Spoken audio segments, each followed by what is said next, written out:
शांति शांति शांति। ओम ॐ शांति शान्तिः शान्तिः शांति। शान्तिः। ओम।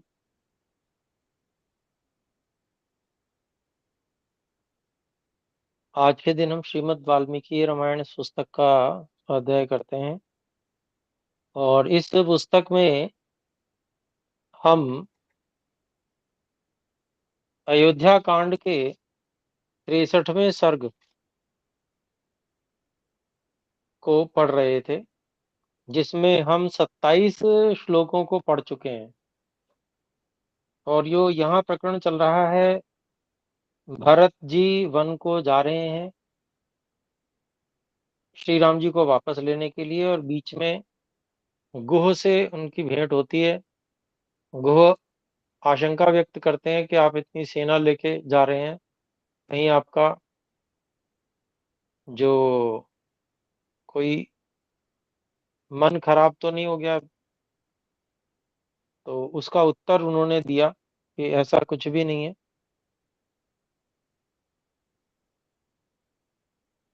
और इस प्रकार का मेरे ऊपर पापपूर्ण समय कभी ना आवे, ऐसी वो बात भरत जी कहते हैं।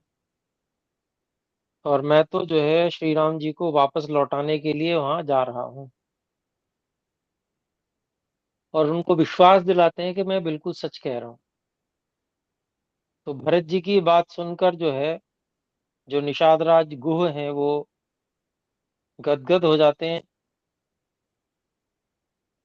प्रसन्न हो जाते हैं, और भरत जी से कहते हैं कि आप धन्य हैं, आपके समान दूसरा कोई इस धराधाम पे हो नहीं सकता, क्योंकि बिना किसी प्रयास के जो राज्य आ गया हो, उसका त्याग करने जो जा रहा है व्यक्ति,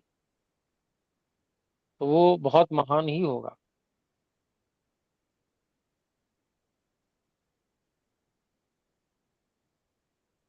और श्री राम जी को तुम जो लौटाने जा रहे हो, उससे आपकी कीर्ति जो है और सब दिशाओं में फैल जाएगी, और हर व्यक्ति आपको बहुत ही अच्छा समझेगा।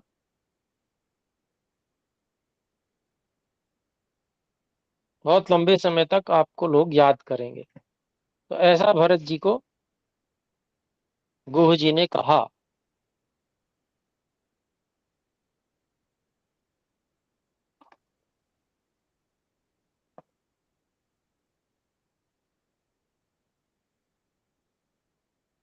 तो अब हम 28वें श्लोक से आरंभ करेंगे। मैं 28वां श्लोक आरंभ कर रहा हूं। एवं संभाषमाणस्य गुहस्य भरतं तदा बभौ नष्टप्रभः सूर्यो रजनी चाभ्यवर्तत।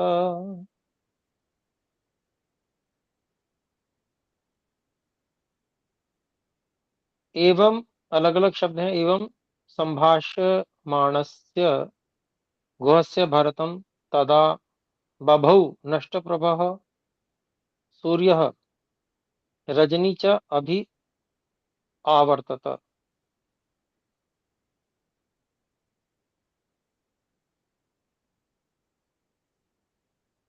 अवर्तत, अभी अवर्तत।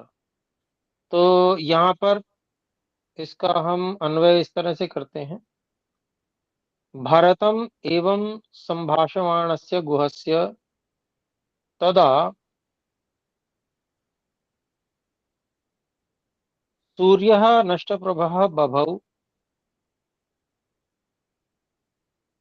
रजनी च अभि अवर्तत। तो अब वो घटनाक्रम बता रहे हैं महर्षि वाल्मीकि जी, कि भरत को इस प्रकार की जो बात वो कह रहे थे भरत जी को, तो ऐसे भरत जी को इस प्रकार की बात कहते हुए जो गुह थे, जो कह रहे थे, तब तब उसी समय जो है सूर्य नष्ट प्रभा, सूर्य जो है उसका प्रकाश समाप्त हो गया, अर्थात अस्त हो गया सूर्य। नष्ट प्रभा बभू हो गया, लिट लकार का प्रयोग है। और रजनी च अभी अवर्तत, और रात्रि जो है वो बहुत अच्छी प्रकार से चारों ओर फैल गई, अर्थात रात्रि आ गई। 29वां श्लोक इस सर्ग का, 63वें सर्ग का अंतिम है जो। सन्निवेश्य सतां सेनां गुहेन परितोषितः शत्रुघ्नेन सह श्रीमान् शयनं पुनरागतम् गमत्, शयनं पुनरागमत्। तो अलग अलग शब्द हैं। सन्निवेश्य, सह, ताम सेनां गुहेन परितोषितः शत्रुघ्नेन सह श्रीमान् शयनं पुनः आगत आगमत्। अन्वय इस प्रकार करते हैं। गुहेन परितोषितः सह ताम सेनां सन्निवेश्य शत्रुघ्नेन सह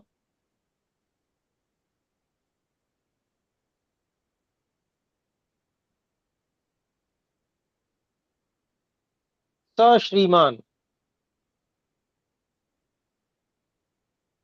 श्रीमान को पहले ही ले लेंगे बल्कि। तो फिर से करते हैं। गुहेन परितोषितः सह श्रीमान भरतः, भरत जी के लिए कह रहे हैं श्रीमान। सह श्रीमान भरतः ताम सेनां सन्निवेश्य शत्रुघ्नेन सह पुनः शयनम, पुनः शयनम आगमत्। तो अभिप्राय हुआ, महाराज गुह के द्वारा संतुष्ट किए गए, अर्थात उनकी, गुह जी ने उनकी प्रशंसा की, उससे वो संतुष्ट हो गए कि गुह जी अब उनको बुरा नहीं मान रहे हैं। तो ऐसे गुह जी के द्वारा संतुष्ट किए गए वे श्रीमान भरत जी उस सेना को विश्राम देकर, बिठाकर, आराम देकर, सन्निवेश, शत्रुघ्न जी के साथ में फिर शयन के लिए आ गए, मतलब शयन अब करने लगे वो रात्रि में, विश्राम। तो ये जो है घटनाक्रम वहां रहा रात्रि पर्यंत का। सारी सेना को भी विश्राम दे दिया और स्वयं भी शयन करने के लिए शत्रुघ्न जी के साथ में आ गए। अब यहाँ से जो है 64वां सर्ग फिर आरंभ होता है 63वें के बाद में। और इस 64वें सर्ग में भरत जी के गंगा जी के पार उतरने का वर्णन यहाँ पर है। तो आइए इसको आरंभ करते हैं। प्रथम श्लोक है। विश्यरात्रिं तु तत्रैव गंगाकूले स राघवः भरतः काल्यमुत्थाय निषादराजमब्रवीत्। अलग अलग है। व्युष्य रात्रिम तु तत्र एव गंगाकूले स राघवः भरतः काल्यम उत्थाय निषादराजम अब्रवीत। अन्वय इस तरह से करते हैं कि स राघवः भरतः तु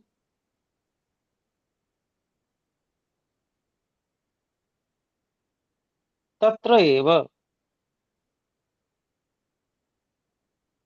गंगाकूले रात्रिम व्युष्य काल्यम उत्थाय निषादराजम अब्रवीत। तो वे रघुकुल के श्री भरत जी तो वहीं पर गंगा जी के किनारे रात को ठहर कर विषय समय से अर्थात शीघ्र प्रातःकाल उठकर और उन्होंने निषाद राज जी को कहा। क्या कहा? तो दूसरे श्लोक में है। सुखानः शर्वरी राजन् पूजिताश्चापि ते वयम् गंगां तु नौभिर्दाशाः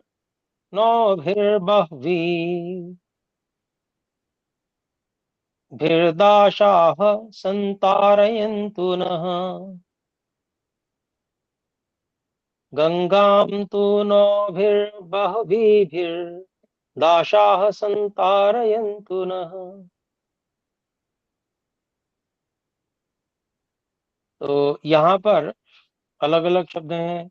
सुखा नः शर्वरी राजन पूजिताः च अपि ते वयम गंगा तु नौभिः बह्वीभिः दाशाः संतारयन्तु नः।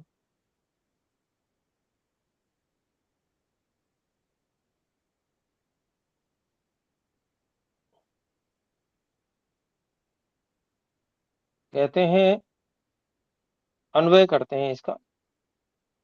हे राजन, नः शर्वरी सुखा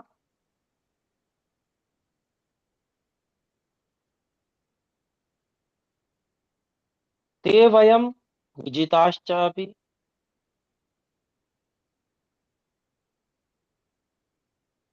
दाशाः बह्वीभिः नौभिः तु गंगाम नः संतारयन्तु। तो अभिप्राय हुआ कि हे राजन गुह जी, हमारी जो रात्रि है वो सुख से व्यतीत हो गई। हमारी रात्रि सुख से व्यतीत हो गई। और कहते हैं कि ते वयम पूजिता भी, और आपके द्वारा हम सब सत्कार भी कर दिए गए, पूजित भी हो गए।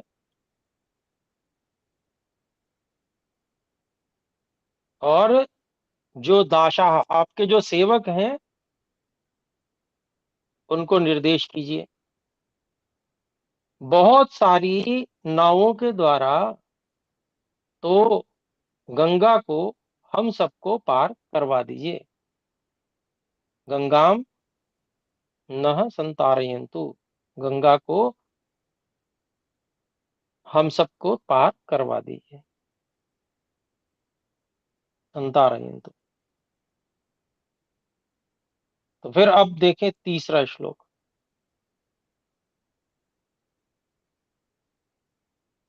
ततो गुहः संत्वरितं श्रुत्वा भरतशासनम् प्रतिप्रविश्य नगरं तं ज्ञातिजनमब्रवीत्।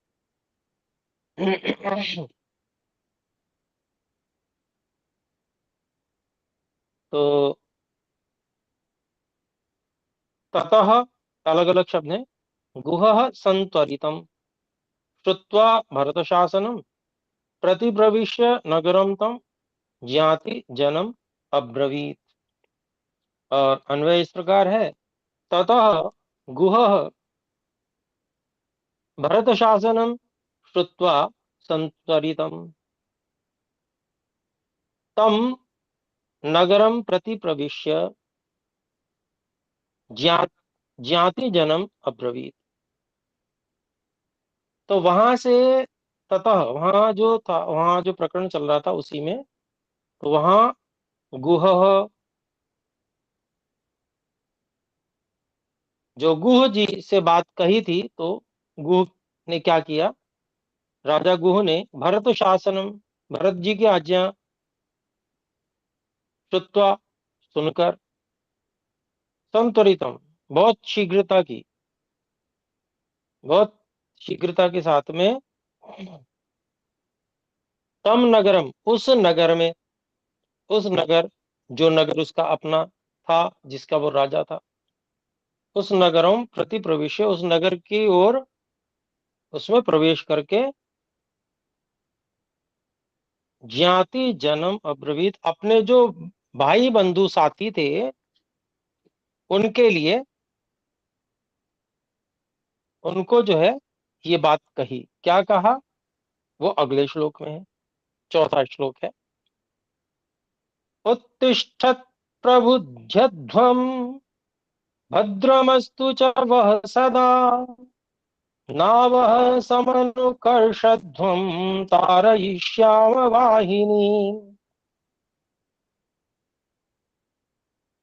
तो अलग अलग शब्द हैं। उत्तिष्ठत, प्रबुध्यध्वं, भद्रम अस्तु च वः सदा, नावः सम अनुकर्षध्वं तारयिष्याम, तारयिष्यामः वाहिनीम।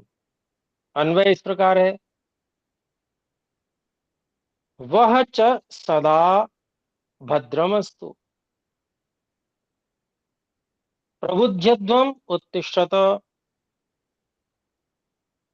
नावः समनुकर्षध्वम् वाहिनीं तारयिष्यामः। तो कैसे अपने नगर में अपने भाई बंधुओं को जाके जगा रहे हैं, वो दिखाया है यहाँ पर ऋषि वाल्मीकि जी ने, कि गुरु जी ने क्या बोला अपने नगर में जाके। तुम सबका सदा ही कल्याण होवे। अर्थात जब उठाना भी हो ना, तो एकदम से ऐसे नहीं, उठो उठो उठो जल्दी करो, ऐसे नहीं, पहले कल्याणवाचक शब्द बोले। तो आवाज जब सुनेंगे तो फिर जग जाएंगे कि भाई ये तो हमारे राजा बोल रहे हैं। तो पहले कल्याणवाचक शब्द बोले कि तुम सबका खूब कल्याण होवे, और जग जाओ, प्रबुद्धत्वम, और उत्तिष्ठत, उठो, और नावः सम अनुकर्षध्वम, नावों को खींचकर किनारे पर ले आओ, सेना को हम सब मिलकर तारे श्याम, पार कराएंगे। वाहिनीम सेना।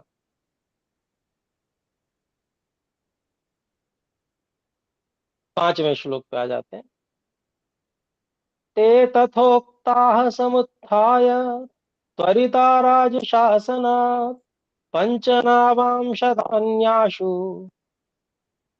समानिन्युः समन्ततः।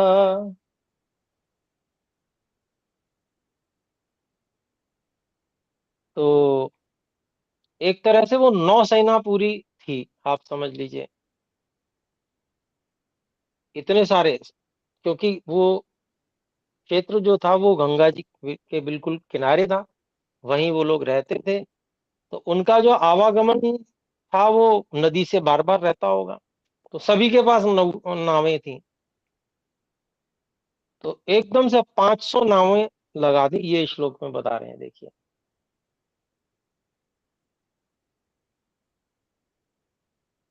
तो यहाँ पर अलग अलग शब्द हैं। ते तथा उक्ताः समुत्थाय त्वरिता, त्वरिताः राजशासनात् पंचनावां शतानि आशु सम आनिन्युः समन्ततः।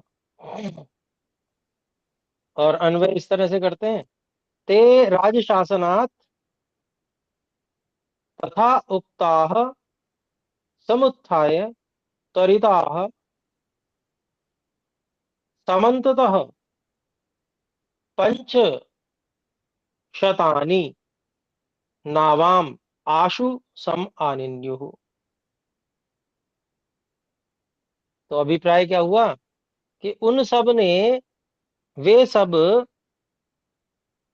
महाराज गुह के शासनात, आज्ञा से, महाराज गुह की आज्ञा से, तथा उक्ता, उस प्रकार से कहे हुए, जो राजा गुह ने कहे थे पिछली श्लोक में। तो वो सब उठकर त्वरिता, बहुत उन्होंने शीघ्रता की, बहुत तेजी से उन्होंने कार्य किया, उठकर,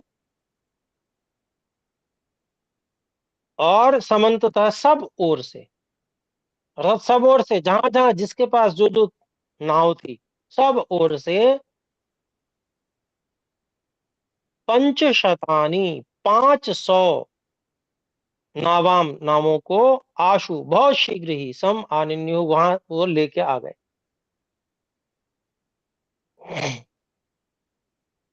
तो बड़ी शीघ्रता के साथ में एकदम से 500 नए नावें तैयार हो गई वहां पर।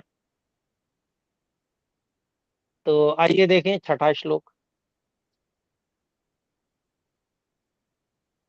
अन्याः स्वस्तिक विज्ञेया महाघंटाधरावराः शोभमानाः पताकाभिर्युक्ता वाताः सुसंहताः। अलग अलग शब्द हैं। अन्याः स्वस्तिक विज्ञेयाः महाघंटाधराः वराः शोभमानाः पताकाभिः युक्तवाताः सुसंहताः।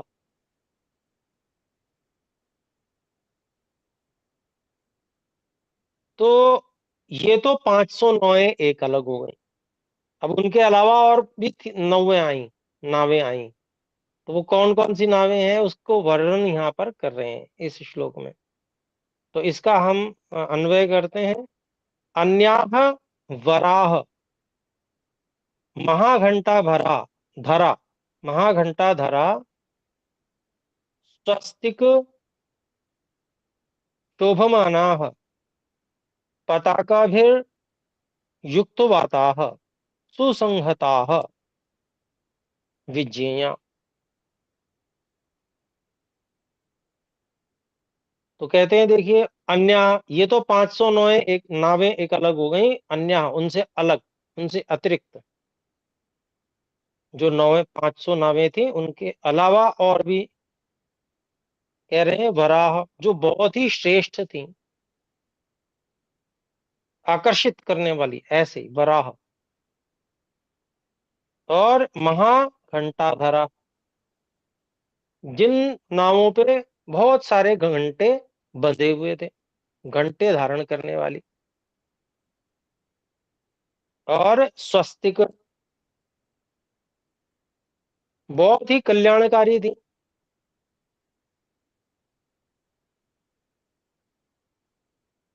शोभमाना, बड़ी सुंदर थी,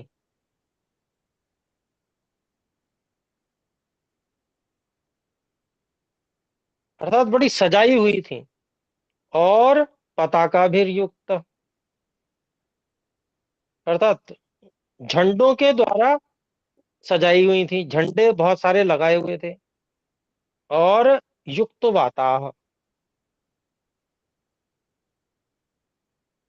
और उनमें वायु के आवागमन के लिए बीच में स्थान समुचित बनाया गया था। तो ऐसी सुसंहता, जिनके जो जोड़ थे बहुत मजबूत थे, जिनको बहुत मजबूती से जोड़ा हुआ था, बहुत दृढ़ता से उनको जोड़ा हुआ था। तो ऐसी नावें और भी आ गई।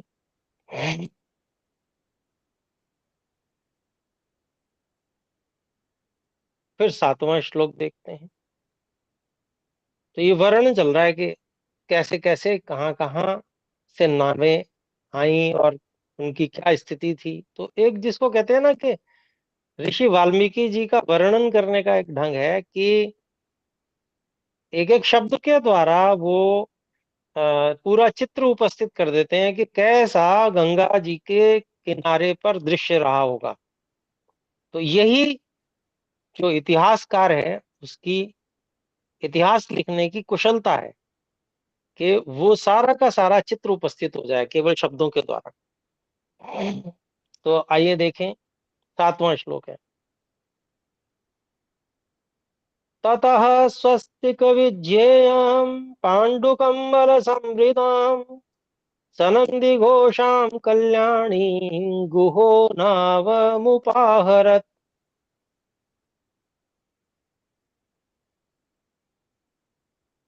तो बाकी सब जो भाई बांधव थे वो जो है अपनी अपनी नावें लाए, बड़ी सुंदर सुंदर भी लाए। और गुह कौन सी नावें लाए हैं तो वो भी बता रहे हैं, देखिए इस श्लोक में। तो शब्द, इसके शब्दों को अलग अलग कर लें। ततः स्वस्तिक विज्ञेयाम पांडु कमल संवृताम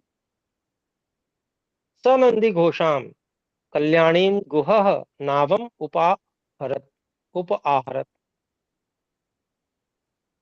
और इसका अन्वय इस तरह से कहते हैं, ततः गुहः स्वस्तिक विज्ञेयाम पांडु कंबल संवृताम सनंदी घोषाम कल्याणीं नावम उपाहरत। तो बताते हैं, देखिए यहां पर कि वहां पर उस स्थान पर अर्थात गंगा के किनारे गुह जो है वो स्वस्तिक विजयम, जिनका नाम कल्याणी था, विशिष्ट स्वस्तिक जिनको जाना जाता था, ऐसे सफेद कंबल से जो आवृत्त थी, मतलब जिसमें सफेद कंबल बिछे हुए थे, और सनंदी घोषा, जिनके जिस नाव के हिलने पर घंटियों की ध्वनि मधुर घोष होता था, और ऐसी कल्याणकारी नाव को गुह लेकर आ गए। तो क्योंकि वो राजा थे तो उनकी कुछ विशेषता तो होनी चाहिए थी, तो ऐसी विशेष नाव को लेकर और राजा गुह स्वयं भी आ गए। अब यहां पर देखते हैं 8वें श्लोक को। तमारुरोह भरतः शत्रुघ्नश्च महायशः कौसल्या च सुमित्रा च याश्चान्या राजयोषितः।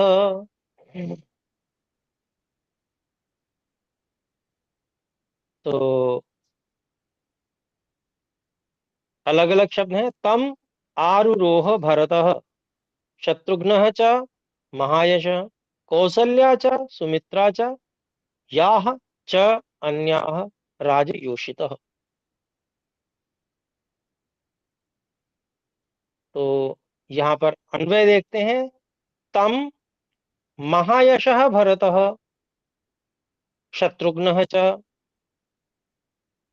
कौसल्या च सुमित्रा च याः च अन्याः राजयोषितः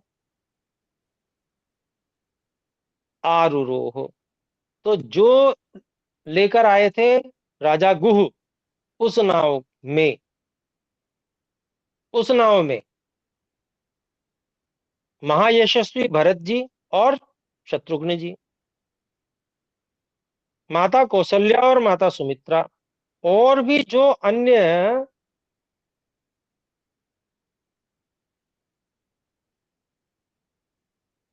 राज राज स्त्रियां थी, वहां की राज परिवार की स्त्रियां, वो सब उस ही नाव में चढ़ गई जो गुह वाली नाव थी। तो समय हो गया है, और इसके आगे फिर हम अगली कक्षा में देखते हैं। आइए एक बार ओम का उच्चारण करें। ओ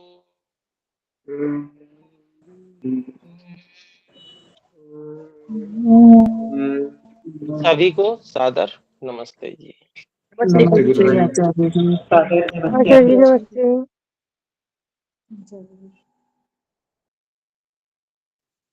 नमस्ते।